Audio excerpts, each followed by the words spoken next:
If you follow my reviews, you will know that if I can tell a movie is going to be bad, I don't review it. 'Cause what's the point? Sure, I could make an easy hate video that everyone on YouTube just can't get enough of, whether they admit it or not. Scoreboard doesn't lie. But that's not really what I'm into. I genuinely want to find good movies, or at least watch projects by filmmakers that are actually passionate about their craft, even if sometimes they miss the mark.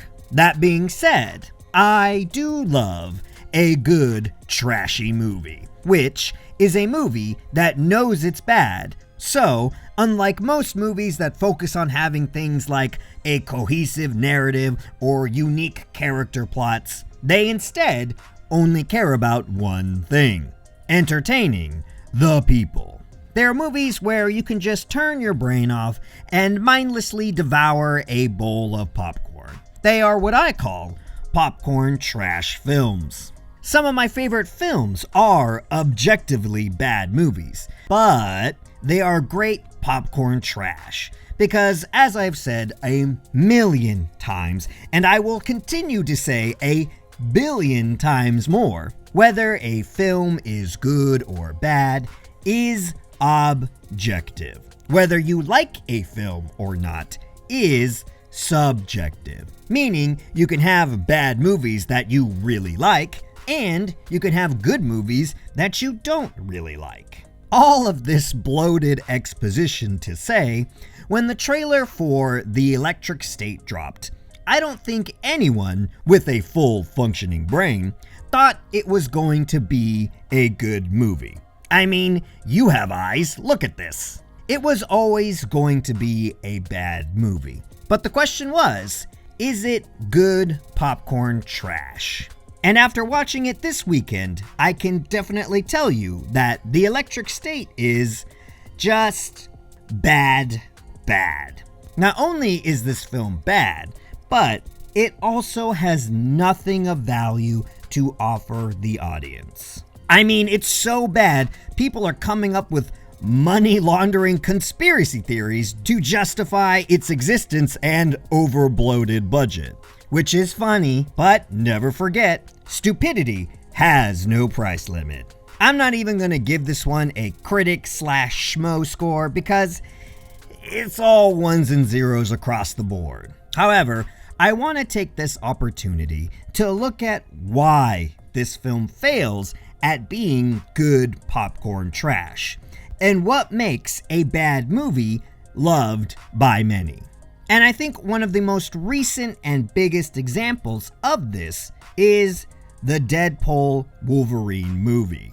As I said in my review back then, Deadpool and Wolverine is objectively a bad movie. I mean, the narrative is an absolute mess, nothing makes sense, and yet many people went to go see this movie more than once in theaters. So why?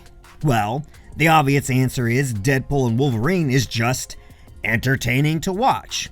Okay, so what makes a bad movie entertaining? Well, first and foremost, you must have a clearly defined target audience. And once you have that, you simply give that audience what they asked for/want.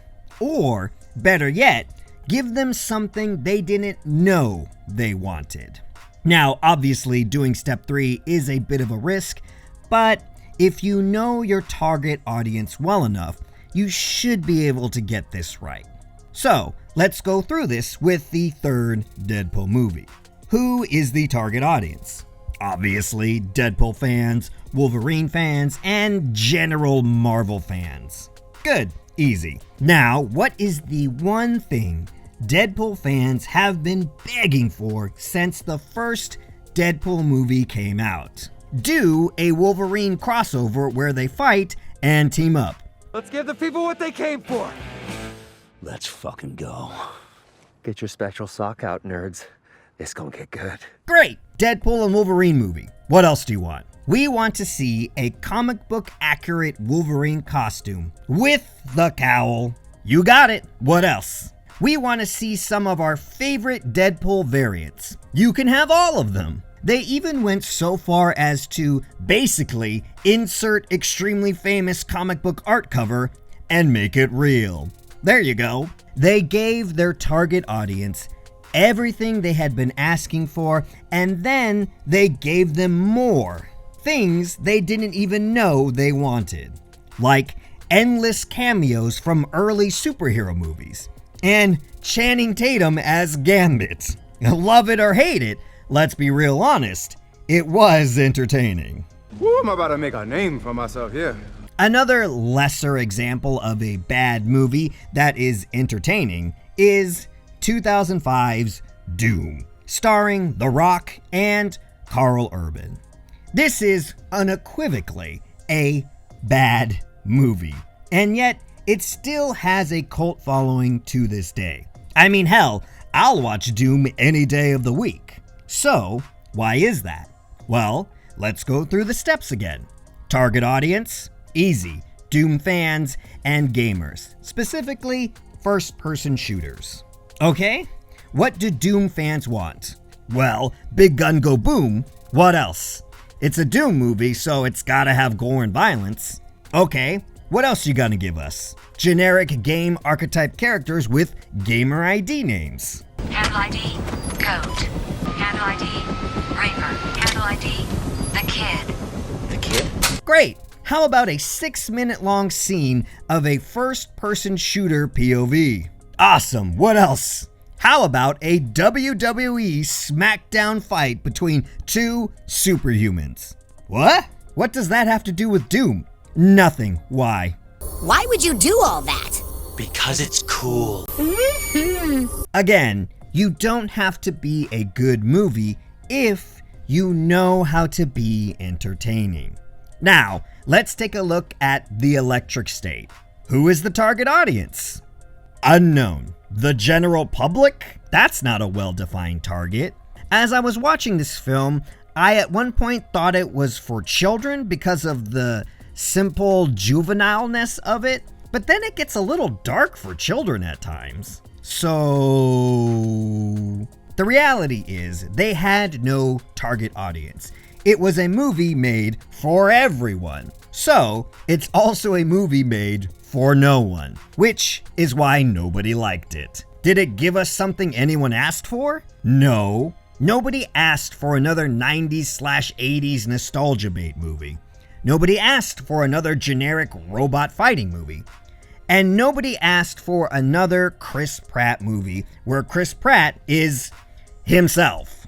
And I'm not even a Chris Pratt hater. I know there's a lot of people who blindly hate this man for mostly mentally ill reasons, but we already have dozens of movies of Chris Pratt being Chris Pratt. Nobody needed another one. So what did this movie give us? Well, about a dozen poorly written dramatic moments for reasons? I'm not kidding. This movie has more terrible dramatic scenes than your average K-drama episode. Why? Who is this for? We don't know, and clearly the people who made this don't know either. This is why this movie is so boring, because it absolutely fails at being entertaining. And it really just failed on all ends. Because as I've shown, even if you are a bad movie, you can still be successful. But what you can't be is a bad movie and boring. Anyways, thanks for showing up. I appreciate you, and I'll catch ya at the next one.